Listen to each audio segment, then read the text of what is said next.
नमस्कार दोस्तों, खगोल विज्ञान की दुनिया में आपका स्वागत है। आज हम बात करेंगे जल विद्युत पर।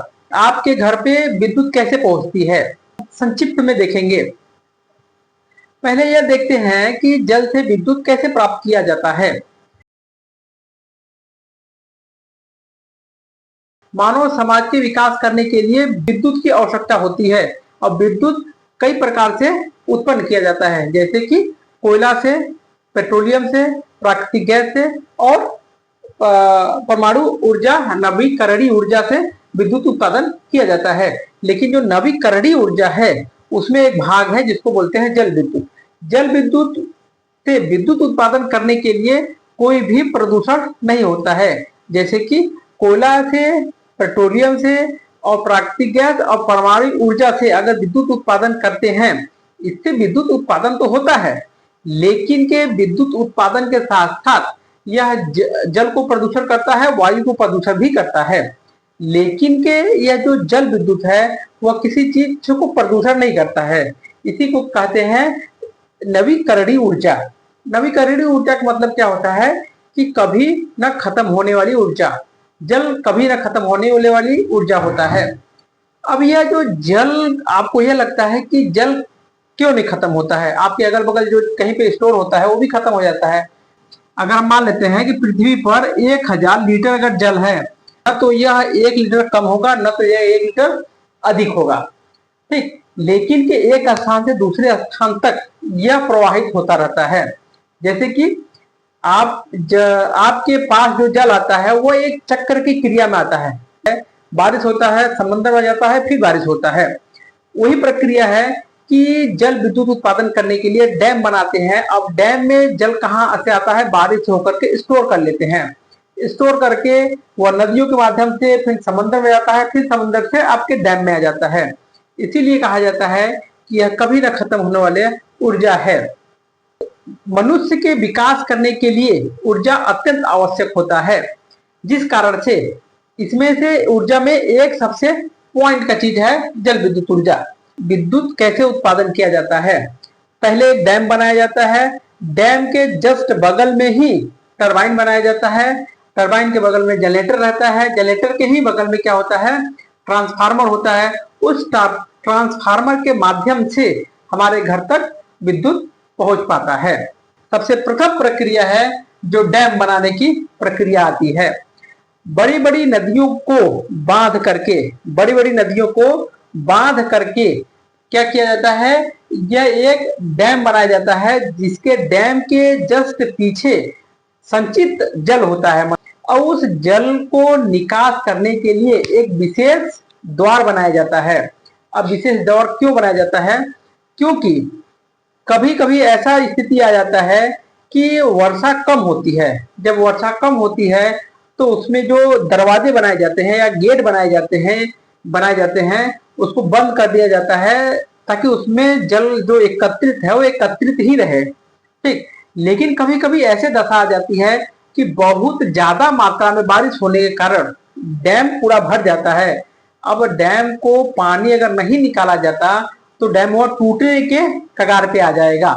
ये जैसे जो बांध है, यह ज्यादा पानी भर जाएगा तो यह टूट सकता है। अगर एक डैम टूटता है तो अगल बगल जितने गांव हैं सभी गांव लगभग आंशिक और पूर्ण रूप से डूब जाएंगे। इसी कारण से डैम को बनाने से पहले भौगोलिक स्थिति देखते हुए एक विशेष द्वार बनाया जाता है कि अगर इसमें ज्यादा पानी हो जाए निकाल दिया जाए और निकाल करके नदी में पानी चला जाता है, ठीक। अब इसके बाद फिर क्या करते हैं कि डैम बनने के बाद यह यंत्र है लगाया जाता है। पहला यंत्र जो लगाया गया है उसको बोलते हैं सर्च टैंक, दूसरा है वॉल्यूम हाउस, तीसरा है पेन स्टॉक और चौथा है गवर्नर। अब इसमें है जनरेटर भी है, टरबाइन भी है, ठीक। अब ये जो पानी के माध्यम से जो यह पाइप है, पाइप के माध्यम से घूमते घूमते वह टरबाइन पर चला जाता है पानी। जैसे ही टरबाइन पर पानी जाता है, टरबाइन घूमना प्रारंभ कर देती है।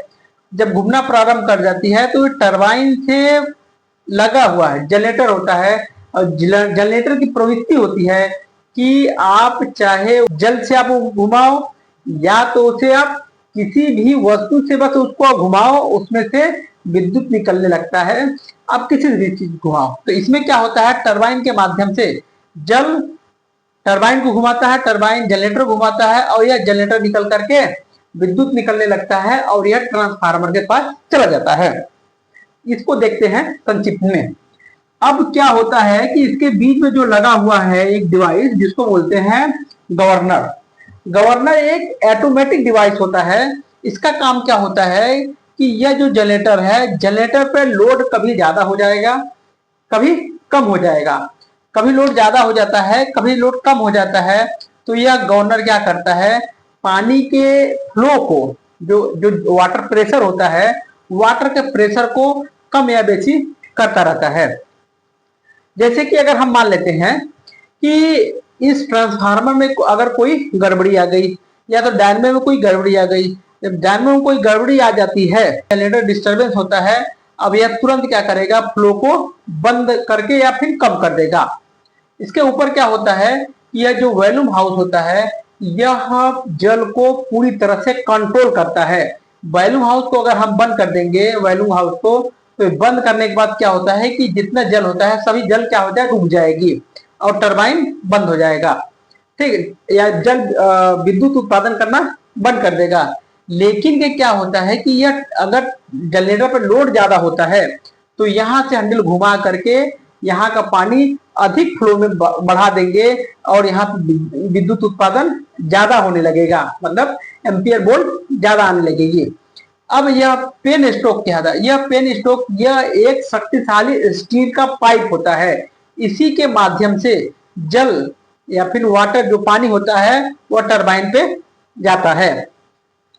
अब यह जो यह डिवाइस है जिसको बोला जाता है, यह पानी से भरा होता है और कभी खाली होता है। जैसे ही गवर्नर या तो फिर यहां से कोई डिस्टरबेंस हुआ, गवर्नर अगर बंद हो गया, यहां से अगर मान लो कोई डिस्टरबेंस के कारण अगर यह पूरा ब्लॉक कर जाएगा, अब ब्लॉक कर जाता है तो जितने आपके बांध पे या डैम पर जितना प्रेशर रहेगा सब प्रेशर कहाँ आ जाएगा, इस पाइप पे आ जाएगा।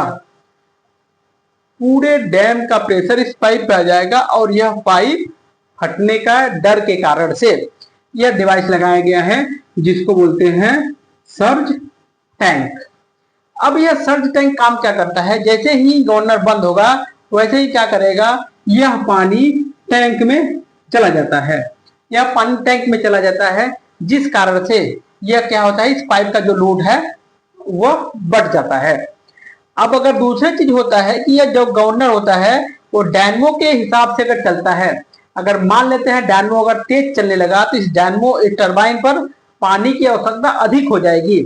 लेकिन यह जो डैम है यहाँ से पानी की मात्रा एक लिमिट आती है, जितना इसका होल है उतना ही पानी आएगा। तो अचानक से तेज आ जाता है तो अब क्या करेगा, यह जो टैंक है टैंक से तुरंत पानी सप्लाई दे देगा यहाँ से, जिस कारण से जितना मात्रा में विद्युत उत्पादन हो रहा है उतने ही मात्रा में विद्युत उत्पादन होगा, यह फ्लो बना रहेगा, इसमें पानी की कमी नहीं आएगी। अब जैसे ही टरबाइन पे आता है, टरबाइन के माध्यम से पानी गोल गोल घूमते घूमते क्या करता है, वह बाहर निकल जाता है, वह बाहर निकल के नदियों में पानी चला जाता है, या तो यह नदियों में पानी चला जाता है या तो आप इसे सिंचाई के लिए नहर के माध्यम से खेतों में भेज सकते हैं। यह हुआ आपके जल से विद्युत उत्पादन करने की प्रक्रिया। ठीक, अब दूसरे नंबर पे क्या आता है, बहुउद्देशीय परियोजना। बहुउद्देशीय परियोजना का विकास आज से नहीं, प्राचीन काल से ही प्रवाहित जल का प्रयोग किया जाता है।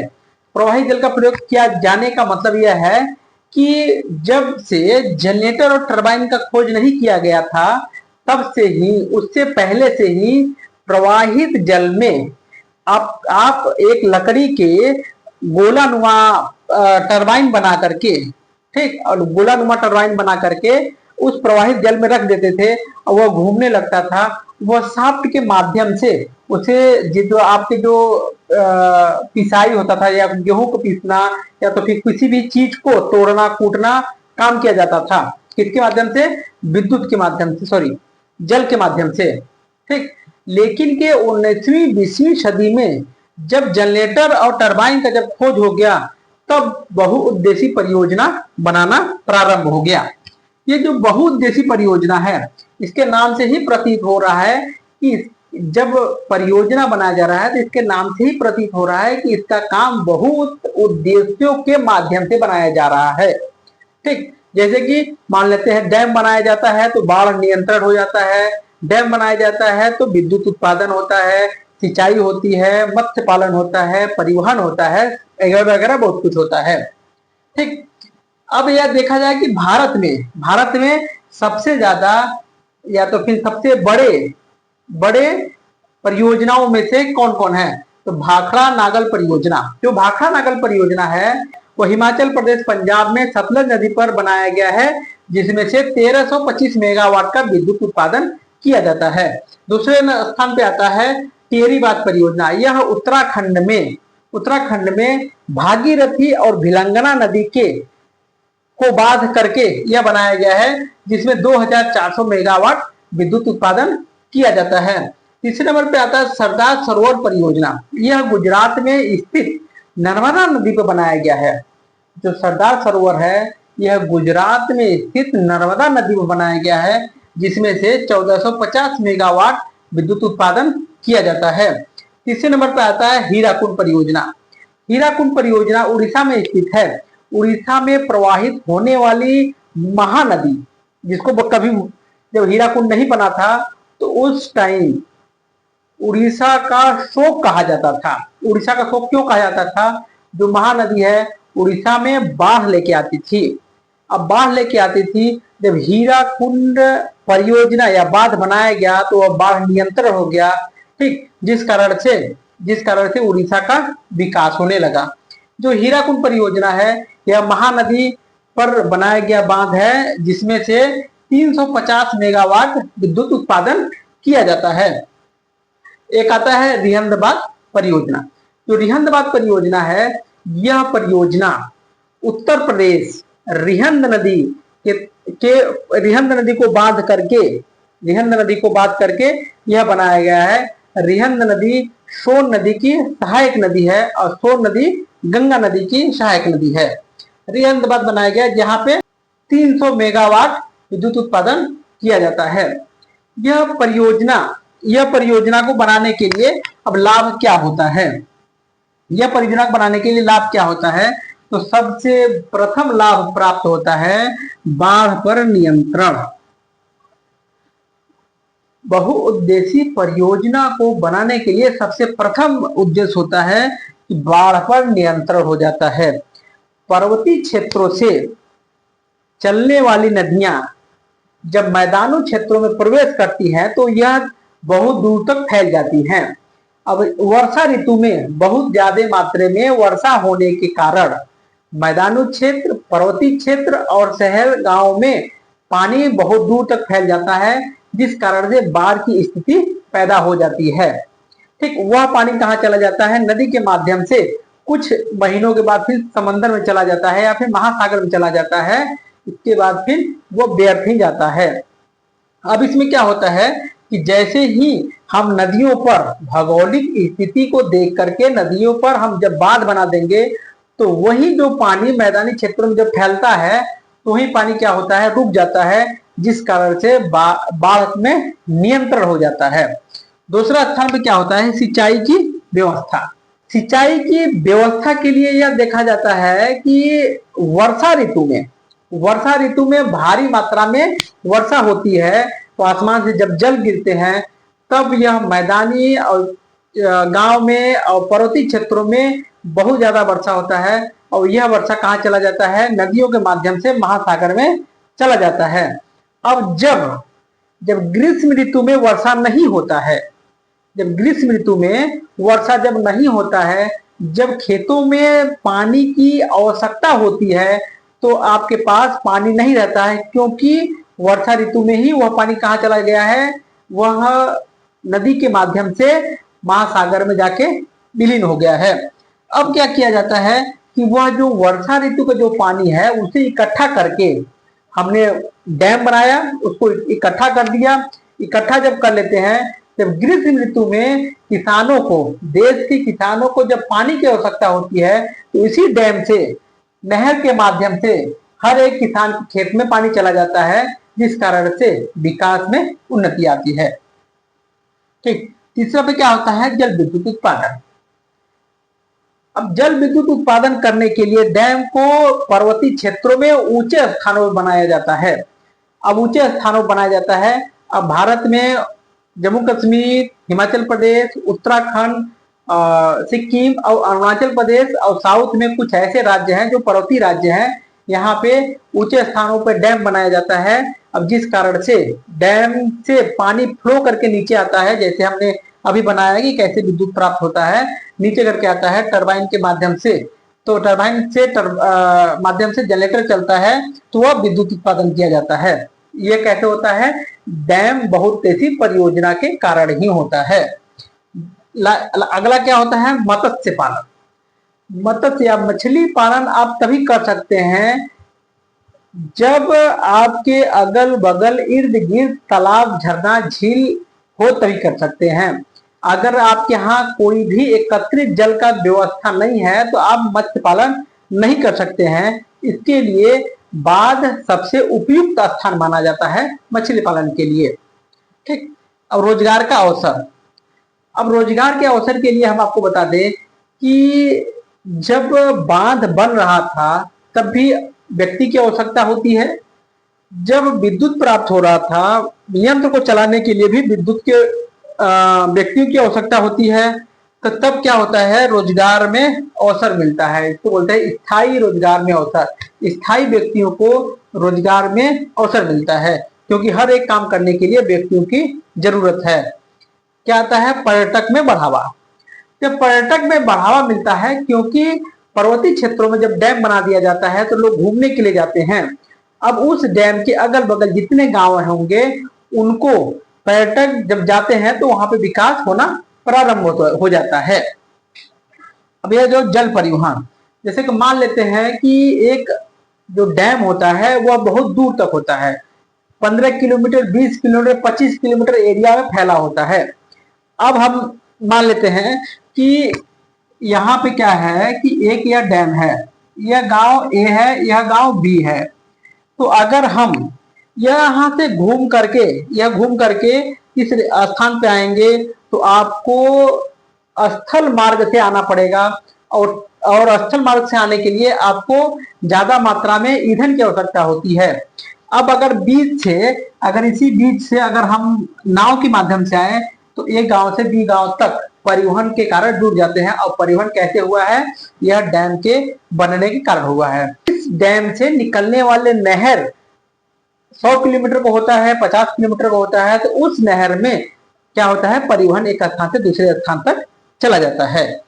ठीक, यह हो गया बहुउद्देशीय परियोजना का लाभ।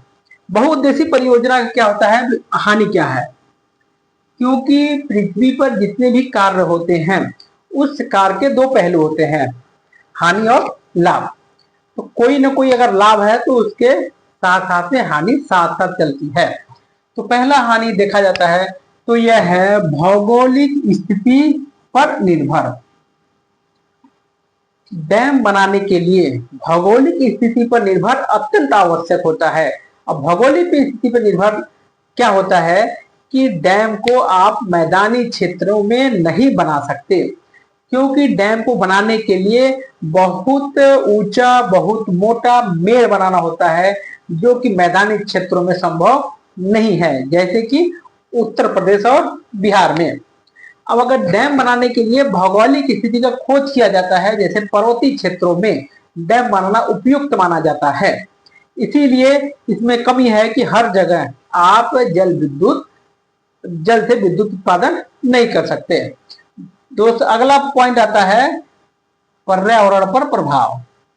पर्यावरण पर प्रभाव तब पड़ता है कि अगर हम आपको यह बता दें कि भारत में जितने भी पेड़ पौधे हैं सब मानसूनी जलवायु के पेड़ पौधे हैं।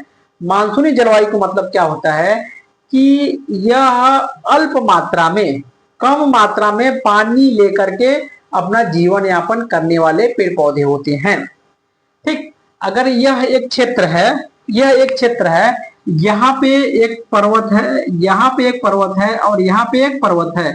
अब इसके बीच में जो स्थान जो खाली है, अब इसके बीच में यह जो नदी बही है, अब यहाँ पे हम क्या करेंगे, बांध देंगे, तो यह क्या हो गया, एक यह बांध हो गया।